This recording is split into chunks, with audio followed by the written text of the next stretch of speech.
I just saw the FNAF movie and we have so much to talk about here. Make sure to like and follow for more FNAF news. The production of this movie was done so well. The animatronics were actual props, so there was no comparison of CGI to real life. I think the animatronics looked great. The movie was rated PG-13, but I think we got some gruesome kills here.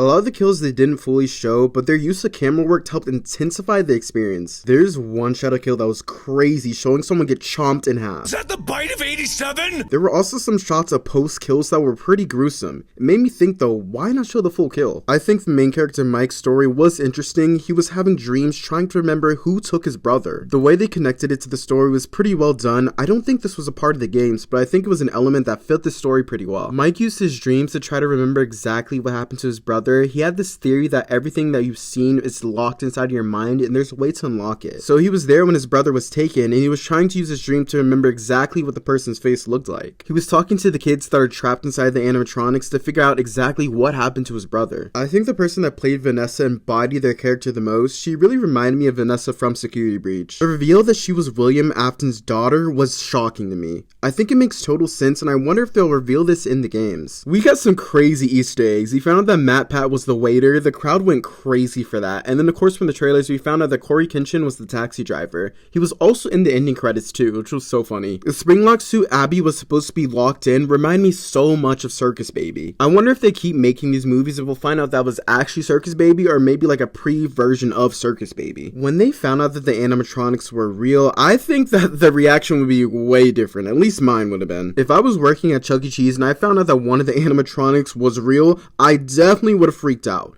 I get that it was like the early 2000s, so there weren't any cameras, but I definitely would have exposed the situation and had somebody else look at this and say, am I crazy or are these animatronics moving? Mike was fine with his sister playing with these animatronics, and that just did not sit right with me, especially with him being so protective since his younger brother was kidnapped. Also, if the animatronics could move this whole time, why did no one else realize this? But yeah, let's get into some cons in the movie. Golden Freddy goes to Abby and Mike's house, and the whole time I'm thinking, how is he at this house with nobody seeing him? Like, imagine driving home and on the side of the highway you see an animatronic just casually walking. Like, bro was really walking on the side of the road. I didn't really like how the drawings were used as gateways to talking to the animatronics. They integrated it well into the story with the doctor mentioning it, and they mentioned it a few other times, but I just didn't feel like it was a FNAF thing to me. While I did like Mike's story, I feel like it was too much of him and not enough animatronics. I don't get what's up with Hollywood throwing in these human characters and making the star of the show usually the one with the title of the story the side character. Audiences don't need a human character to connect to the story, although I think it was done pretty well here. It makes sense since we do play as a security guard in the game, but I would have loved more animatronics and more craziness from them. I didn't mind the pacing in the movie, but I think casual viewers will find it to be a slow build up. The reveal that the animatronics weren't that evil was a little disappointing, but it makes sense with the story, but at the same time I wanted lethal animatronics that were out for blood. When Matthew Lillard took off his mask to reveal that he was Springtrap, it reminded me of his reveal from the Scream movie. I couldn't help but smile, but I also couldn't help but notice how little screen time he had. Hopefully in future movies we get more of him, but in the games he isn't exactly human, so I don't know how that would work. I also think it was missing the lore factor. I think that's what really made the games popular, and I didn't really get that sense of like